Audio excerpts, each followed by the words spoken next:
오늘은 마태복음 16장 13절로 19절의 말씀을 가지고 나의 영원한 멘토라는 제목으로 함께 은혜를 나누고자 합니다. 여러분, 멘토란 뭡니까? 멘토란 다른 사람을 돕는 좋은 조언자 혹은 상담자, 후원자를 멘토라고 합니다. 그 멘토의 활동을 멘토링이라고 부릅니다. 이는 고대 그리스의 이타이카 왕국의 왕인 오디세우스가 트로이 전쟁을 떠나면서 자신의 아들인 텔레마코스를 보살펴 달라고 그의 한 친구에게 맡겼는데 그 친구의 이름이 바로 멘토입니다.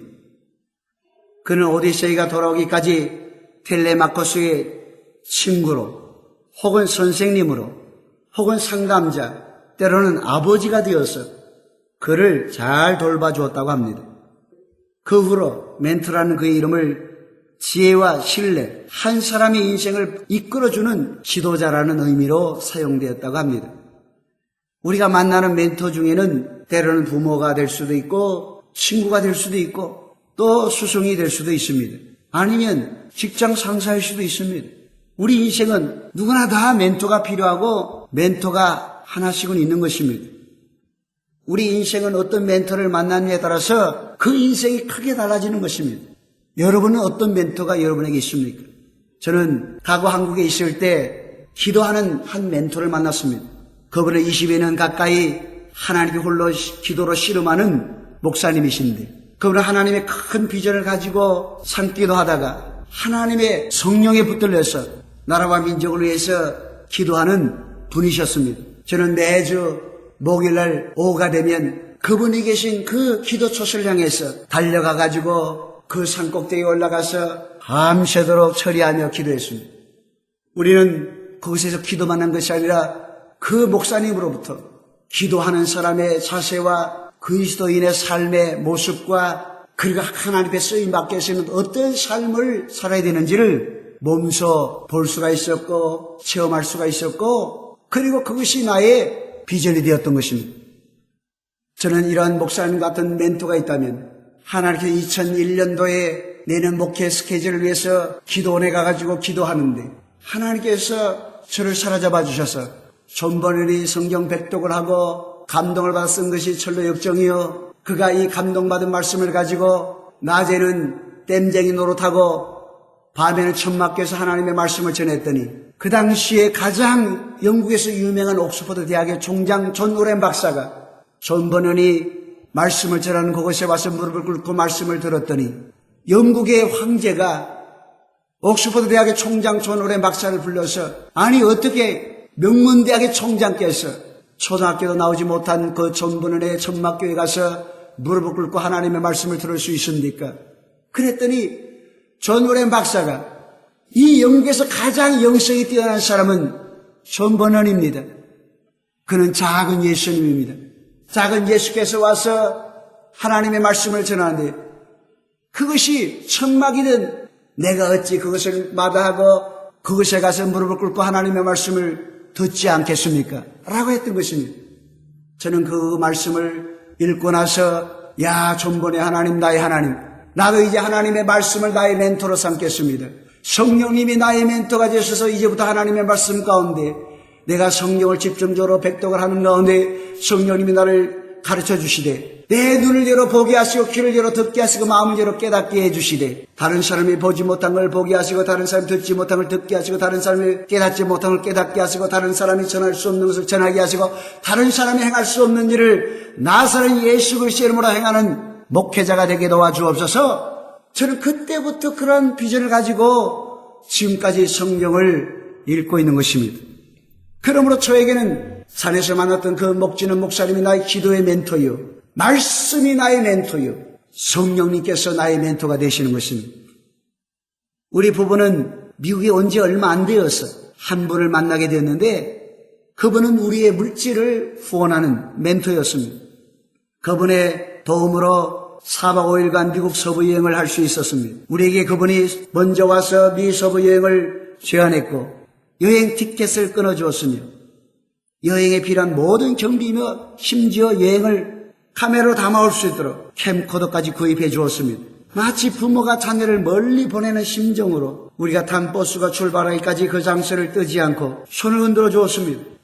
우리는 그분의 사랑과 섬김과 도움으로 미 서부 지역을 여행할 수 있었고 여행 중에 많은 것을 보고 감명을 받을 수 있었습니다. 우리는 평생 그분의 도움을 잊지 못할 것입니다. 우리가 가장 힘들고 어려울 때 우리의 물질의 후원자가 된 그분을 평생 잊지 않고 항상 감사하는 마음을 가지고 기도하는 것입니다. 여러분, 멘토는 대부분 사람이지만 때로는 고난이 멘토일 수도 있고 환경이 멘토일 수도 있습니다. 우리 부부는 미 서부 여행 중 마지막 날 샌프란시스코에서 출발해서 서부 해안가를 구경하며 내려왔습니다. 산타바바라에 있는 솔백이라는 덴마크식 마을을 둘러게 되었습니다. 이 솔백이란 뜻은 해가 따뜻이 쬐이는 곳, 즉 양지 바른 곳이란 뜻을 갖고 있다고 합니다. 이 마을이 생성된 동기는 덴마크에서 이민 온 한 아이가 학교에서 그만 왕따를 당하게 되었습니다. 부모님들이 자기 자녀가 왕따를 당하자 학교에다가 진정서를 내었고 그리고 고소를 했지만은 받아들이질 않았습니다. 이 말을 전해들은 한 덴마크 출신의 멘토가 이곳 캘리포니아로 이주할 것을 덴마크인들에게 호소하면서 캘리포니아까지 와서 집단처를 이루며 살게 되었는데 이것이 바로 오늘날 솔뱅인 것입니다. 우리는 또한 존 스타인백이라는 작가를 기념하는 거리를 통과하게 되었습니다. 이 존 스타인백이라는 사람은 에덴의 동쪽이라는 소설을 남긴 유명한 작가입니다. 그는 1902년 2월 27일 캘리포니아 태평양 연안인 살리나스 농경지에서 출생했습니다.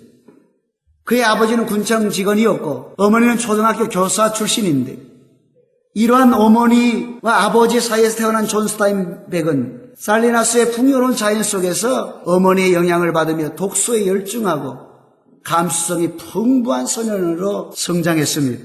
1920년 스탠퍼드 대학에 입학, 해양생물학을 전공했지만 가정 형편상 중퇴하게 됩니다. 그 뉴욕으로 진출해서 신문기자 생활을 했는데 해고 되어서 결국 고향 살리나스로 돌아오게 되었습니다. 고향에서 육체 노동으로 하루하루 벌어 생계를 유지할 수밖에 없는 고단한 노동자의 삶을 살게 되었던 것입니다. 그런데 엎친 데 덮친 격으로 그만 미국의 대공황이 일어나게 되었습니다.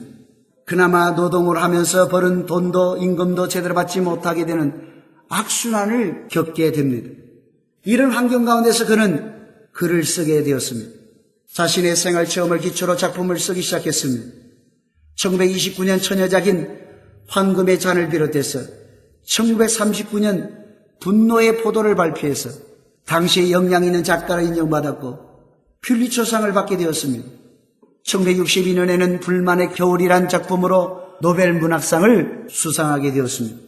그가 남긴 작품 중에 좀 전에 말씀드렸듯이 1952년작 에덴의 동쪽이 있는데 이 작품은 구약 성서의 창세기에 나와 있는 카인과 아벨 형제의 다툼을 바탕으로 인간의 사랑과 윤리를 주제로 다른 야심작이기도 합니다. 존 스타인백은 이 작품에서 인간을 카인의 이야기에서처럼 인간의 부족으로 죄를 짊어지게 되고 원죄를 짊어진 인간은 선과 악, 사랑과 미움 사이에서 헤매게 되는데 이 두 갈래길을 선택하는 권리는 다른 누구에게 있는 것이 아니라 인간 자기 자신이기 때문에 인간의 자기 의지에 따라서 인간성의 회복이 가능하다는 것을 보여주고자 이 작품을 썼다고 합니다. 이처럼 존 스타인백이 훌륭한 작품을 쓸 수 있었던 동기는 그의 가난한 환경과 국가적 대공황이 멘토였기 때문에 가능했던 것입니다. 여러분, 프로골프 선수 중에서 한국인으로서 가장 유명한 사람이 누구나요? 최경주 선수를 모르는 사람은 아무도 없습니다. 최경주 선수가 오늘같이 세계적인 프로골프가 될 수 있었던 것은 그가 멘토를 만났기 때문이었습니다. 그가 만약 멘토를 만나지 않았다면 그는 세계적인 골프 선수가 되지 못했을 것입니다. 그는 전라남도 완도에서 태어난 섬소년이었는데 보다시피 체격이 남들보다 더 커서 역도 선수가 되려고 중학교 역도부에 들어갔다고 합니다. 가난했던 최경주 선수는 점심도 제대로 먹지 못하고 항상 배고픔에 물로 벽이진 배를 채웠다고 합니다. 그런 최경주 선수를 지켜보던 교장 선생님께서 최경주 선수를 불러서 이렇게 말했습니다. 경주야, 네가 역도부 선수가 되면 지금처럼 평생 물로 허기진 배를 채워야 될지도 몰라. 하지만 만약 네가 골프를 한다면 넌 가난에서 벗어날 수 있단다. 교장 선생님이 이 말씀을 하시면서 자기가 애지중지하는 그 골프채를 최경주 선수에게 주었다고 합니다. 결국 최경주 선수는 이 한마디에 역도부에서 골프로 전향해서 골프에 자신의 인생을 걸었습니다. 완도의 멋진 해안가에서 퍼팅 연습을 하며 억적같이 땀 흘리며 노력했습니다. 그리고 그는 한국인 PGA 선수는 처음으로 2002년 PGA 투어 컴팩 클래식에 참가하여 우승을 하게 되었고 지금은 세계적인 골프 선수가 되었습니다. 완도의 선소년이 세계적인 골프 선수가 될 수 있었던 것은 그의 인생의 멘토를 만났기 때문에 가능했던 것입니다. 그러므로 우리는 가난에도 감사하고 어려워도 감사할 수 있는 것은 가난이 때로는 우리의 멘토가 될 수 있는 것입니다. 어려운 환경의 멘토일 수도 있는 것입니다. 여러분 가난합니까? 가난을 지긋지긋하게 생각하지 마시고 장차 우리의 성공의 열쇠를 이루는 멘토라고 여겨보십시오. 여러분 지금의 환경으로 인해서 낙담이 되고 힘이 드십니까? 여러분 지금의 낙담스러운 환경을 멘토로 여겨보십시오. 그러면 이 가난의 멘토와 힘든 환경의 멘토가 나와 여러분을 성공의 길로 안내할 것입니다. 이처럼 멘토는 사람일 수도 있습니다. 가난일 수도 있습니다. 우리가 사는 현실일 수도 있습니다. 환경일 수도 있습니다. 사람이 멘토인 경우에는 어떤 멘토는 잠깐 동안 멘토링을 해주고 사라집니다. 그러나 어떤 멘토는 평생 떠나지 않고 멘토링 해줍니다. 영원한 멘토는 이 세상에 어디에 있나요? 여러분 이 세상에는 영원한 멘토는 있을 수 없는 것입니다. 그런데 우리에게 영원한 멘토가 있다는 사실입니다. 그분이 누구일까요? 바로 예수님이십니다. 여러분 베드로를 생각해 보십시오. 갈릴리 작은 어촌에서 태어나 한평생 자기 형제 안드레와 더불어서 갈릴리 어촌을 떠나지 못하고 어부로 살아갈 베드로가 그의 영원한 멘토인 예수님을 만나지 못했다면 어떻게 되었을까요? 오늘날 우리는 예수님의 수제자 중에 제자가 베드로라는 사실을 잘 알고 있습니다. 베드로가 한꺼번에 복음을 전해서 3,000명 5,000명 죽게 돌아온 놀라운 역사가 일어났고 하나님 나라의 기둥같이 쓰임받았습니다. 그러나 그가 영원한 멘토 예수님을 만나지 못했다면 이런 일이 가능할 수 있을까요?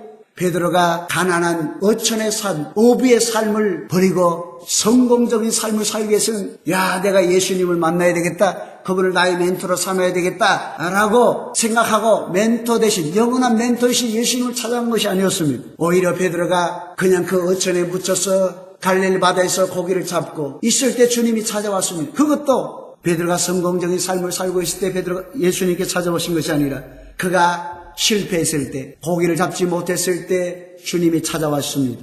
이른 아침에 그들이 밤새도록 한 마리도 고기 잡지 못한 채 무트로 와서 그 그물을 깁고 있는데 낯선 한 분이 찾아와서 말합니다. 배를 좀 띄워달라는 것이었습니다. 해안가에는 수많은 사람들이 그분의 메시지를 듣기 위해서 몰려왔습니다.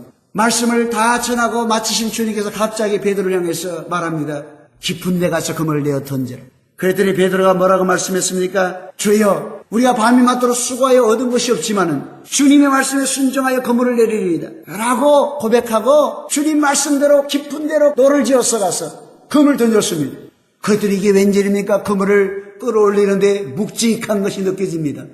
세상에 고기들이 펄쩍펄쩍 뛰는데 엄청난 고기가 그물에 걸렸습니다. 너무나도 큰 고기들이 많이 걸려서 그물이 찢어집니다. 야고보와 요한을 향해서 와서 도우라고 합니다. 그래서 그들이 2배 가득 차는 역사가 나타났습니다. 베드로는 노를 지어서 예수님이 있는 무토로 달려왔습니다. 그리고는 무릎을 꿇고 주님 옆에 고백합니다. 주여 나를 떠나소서 나는 죄인이로소이다. 그때 주님께서 뭐라고 말씀하셨습니까? 나를 따라오너라. 이제부터 내가 너로 사람 낚는 어부가 되게 하리라고 주님이 베드로에게 손을 내미셨습니다. 이것은 베드로의 인생에 주님이 영원한 멘토가 되어주겠다는 말씀인 것입니다. 이 멘토의 한마디는 베드로의 일생을 완전히 바꿔놓았습니다. 고기 잡던 어부에서 영혼을 낚는 전도자 어부가 된 것입니다. 그 멘토는 멘토링을 위해서 나를 따라오너라고 말씀하셨습니다. 그때 베드로는 배와 그물과 부채를 버려두고 예수님을 따라 나섰던 것입니다. 12 제자들을 삼으시고 그들을 멘토링합니다. 제자들은 멘토 대신 예수님께서 가는 것이면 어디든지 따라갑니다. 멘토 대신 예수님께서 머무는 곳에 머물고, 멘토 대신 예수님께서 기도하면 같이 기도하고, 멘토와 함께 일하고, 멘토와 함께 쉬고, 멘토와 함께 먹고, 멘토와 함께 마시고, 멘토와 함께 생활했던 것입니다. 그 멘토이신 예수님은 오늘 본문에 나와 있는 것처럼 갈릴리 바다에서 약 40km 떨어진 이스라엘의 최북단 헐몬산이 가까이 하고 있는 가이사랴 빌립보로 제 아들을 이끌고 가십니다. 이 가이사랴 빌립보는 우상 숭배가 성행했던 판신전이 있는 곳이었습니다. 그것은 유대인들뿐만 아니라 이방인들이 뒤섞여서 판신전을 섬기는 우상 숭배가 아주 성황을 이루는 그런 곳이었는데, 주님은 제 아들을 이끌고 그곳으로 가셨던 것입니다. 주님은 제 아들을 바라보면서 말합니다. 사람들이 인자를 누구라 하느냐? 그때 제 아들이 말합니다. 주님을 가르쳐서 사람들이 말하기를 세례 요한, 어떤 이는 엘리야, 어떤 이는 예레미야나 선지자 중에 하나라고 합니다. 그때 주님은 다시 제 아들을 바라보면서 너희는 나를 누구라고 하느냐? 이렇게 질문합니다. 여러분, 우리가 흔히 인생 가운데에서 만나는 멘토는 멘토가 아닌 그 멘토링을 받는 사람의 정체성을 찾아주고 도와주는 역할을 합니다. 하지만 우리의 영원한 멘토 되신 예수님은 우리의 정체성을 먼저 찾아주는 것이 아니라 우리가 믿고 따르는 멘토이신 예수님이 누구인가, 예수님을 누구라고 생각하는가, 여기에 초점을 맞추고 있다는 것입니다. 왜냐하면 내가 누구인가 보다 예수님이 누구인가가 더 중요한 물음이기 때문인 것입니다. 왜 그럴까요? 세상의 멘토는 땅에서 나왔지만 예수님은 하늘에서 왔습니다. 세상의 멘토는 땅에서 사는 법을 가르치고 도와주지만 예수님은 이 땅에서 어떻게 하나님 나라를 위해서 사는 법, 어떻게 하면 죄인이 의인되고 제사함받고 구원받아 하나님의 자녀가 돼서 천국 갈 수 있는지를 도와주기 위해서 오신 멘토이기 때문인 것입니다. 세상의 멘토는 세상에서 필요한 존재입니다. 세상에서 행복과 성공을 도와주지만은 예수님은 이 세상에서 뿐만 아니라 영원한 하나님 나라에서 행복과 영생을 보장해 주는 멘토이기 때문인 것입니다. 영원한 생명을 잃어버려 하나님을 잊고 살아가는 인간은 스스로의 정체성을 찾을 수가 없는 것입니다. 부모가 누군지 모르는 그가 어떻게 자기의 정체성을 갖고 세상을 살아갈 수 있습니까? 자기 자신 속에서 정체성을 찾아가는 것이 아니라 하나님과의 관계 속에서, 예수님과의 관계 속에서만 우리 인간은 정체성을 찾을 수가 있는 것입니다. 하나님을 알지 못하고 예수님을 알지 못한 상태에서 나의 정체성을 찾고 나의 미래와 나의 성공과 나의 행복을 찾을 수 있다고 생각하는 사람은 어리석은 사람인 것입니다. 그래서 예수님은 제 아들에게 질문한 것입니다. 너희는 나를 누구라 하느냐? 멘토의 질문을 받은 베드로는 이렇게 고백합니다. 주는 그리스도시요 살아계신 하나님의 아들이십니다. 세상의 멘토는 한시적으로 유한한 존재지만 베드로의 멘토 되신 예수님은 영원하시고 무한하시며 능력이 한이 없는 분인 것입니다. 우리가 이 세상에 살면서 잠깐 동안 일시적이고 순간적으로 만난 멘토도 때로는 우리에게 엄청난 영향을 주고 있습니다. 영원한 멘토 되신 예수님은 우리 인생에 어떤 영향을 줄까요? 예수님은 우리의 보혜사가 됩니다. 그는 우리를 가르치시고 진리를 인도하시고 우리를 자유케 하시고 우리를 구원하시는 분이십니다. 주님 말씀하시기를 주의 성령이 내게 임하셨으니 이는 가난한 자에게 복음을 전하게 하시려고 나를 보내서 포로된 자에게 자유를, 눈먼 자에게 다시 보게 함을 전파하며 눌린 자를 자유케 하고 주의 은혜의 해를 선포하게 하려 하심이라고 말씀하고 있는 것입니다. 우리의 영원한 멘토, 베드로의 영원한 멘토는 눌린 자를 자유케 하고 보지 못한 자의 눈을 열어 보게 하고 상한 자를 찢긴 자를 치료해 주시는 신원의 주님인 것입니다. 그분을 멘토로 삼은 사람이나 그분을 멘토로 삼은 나라나 그분을 멘토로 삼은 백성은 영원히 망하지 않습니다. 베드로가 예수님을 자신의 멘토로 삼고 그분이 누구인가를 바로 알고 고백하고 자신의 멘토의 죽음과 부활을 목격하고 그가 주님이 약속하신 대로 오순절에 성령을 받게 되었을 때 그는 어떤 사람이 되었나요? 그가 성령을 받은 다음에 성전 미문에 안전뱅이가 있는 것을 보고 은가금은 내게 없거니와 내게 있는 건 내게 주노니 곧 나사렛 예수 그리스도의 이름으로 일어나 걸어라 하면서 안전뱅이의 오른손을 잡아 일으켰더니 발과 발목에 힘을 얻고 뛰어서서 걸으며 베드로와 함께 성전에 들어가면서 걷기도 하고 뛰기도 하고 하나님을 찬미하는 놀라운 역사가 일어났던 것입니다. 여러분, 배와 선원들의 멘토는 선장입니다. 그가 멘토인 가장 기본적인 이유는 그가 배의 키를 쥐고 있다는 사실입니다. 즉 열쇠를 선장이 갖고 있다는 것입니다. 그 선장이 키를 갖고 있는 한 배와 선원들의 안전은 오직 선장 손에 달려있는 것입니다. 배와 선원들의 안전은 물론 생명과 목숨이 선장 손에 달린 것입니다. 그런데 우리의 선장은 사람이 아닙니다. 인생이 아닙니다. 그분은 하늘과 땅의 모든 권세를 가지신 분이요 하나님의 아들이시요 하나님이신 예수 그리스도인 것입니다. 여러분, 사도 바울이 복음을 전하다가 예수의 몸으로 예루살렘에서 로마로 후송을 당하게 되었습니다. 큰 폭풍을 만나게 되었습니다. 그때 그들을 제수를 이끌고 가던 군인이 사도 바울의 경고를 무시하고 선장과 선주의 말을 듣고 무리하게 항해를 지시했습니다. 아니나 다를까 사도 바울이 경고한 대로 큰 풍랑을 만나서 배와 짐과 모든 사람들이 다 목숨을 잃고 재산을 잃게 되었습니다. 바울은 그 와중에서 하나님께 밤새도록 기도했습니다. 밤중에 하나님이 나타나셨습니다. 내가 네게 이 사람들의 생명을 너에게 맡길 테니 한 사람도 목숨을 잃을 자가 없을 것이다. 그때 영원한 생명 되시고 영원한 구원자 되신 하나님의 음성을 들은 이 사도 바울은 절망중에서 소망을 얻고, 여러분 안심하십시오. 간밤에 어젯밤 하나님께서 내게 나타나시 말씀하시기를 우리의 생명은 하나도 잃지 않고 단지 배와 재산만 잃을 것이라고 말씀했습니다. 그러므로 나는 하나님께서 내게 말씀하신 그대로 될 줄을 분명히 믿습니다.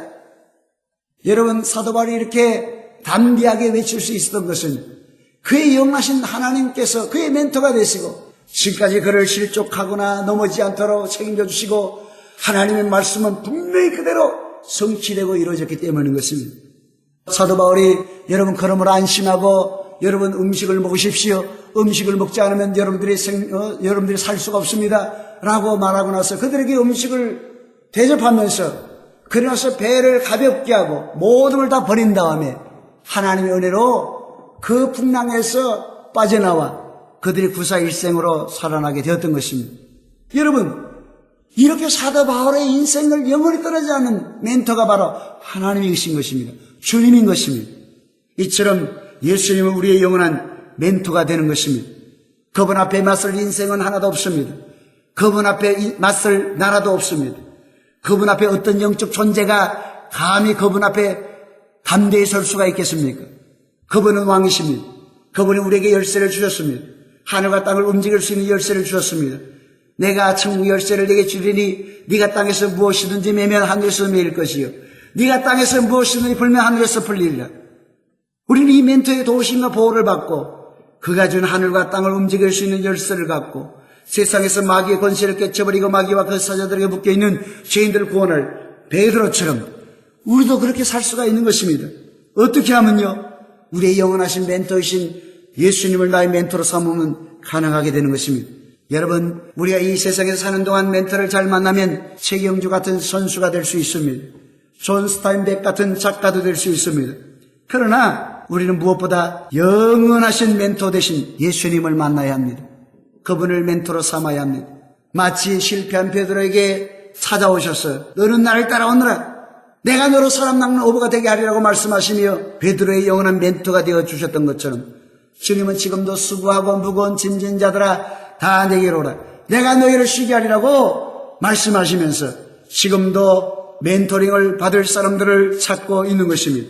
예수님을 우리의 영원한 멘토로 모시고 살기를 주님의 이름으로 축원합니다. 그래서 십자가에 피 흘려 죽으시고 부활하신 예수님이 누구인가를 알고 우리 안에서 행하신 이가 하나님이시니 하나님의 기쁘신 뜻을 위하여 우리를 소원을 두고 행하신다고 빌립보서 2장 13절에 말씀하신 같이 예수 안에서 우리에게 향하신 하나님의 뜻을 쫓아 살아가는 하나님의 구원받고 아브라함의 복을 받는 자녀들이 다 되시기를 주님의 이름으로 축원합니다.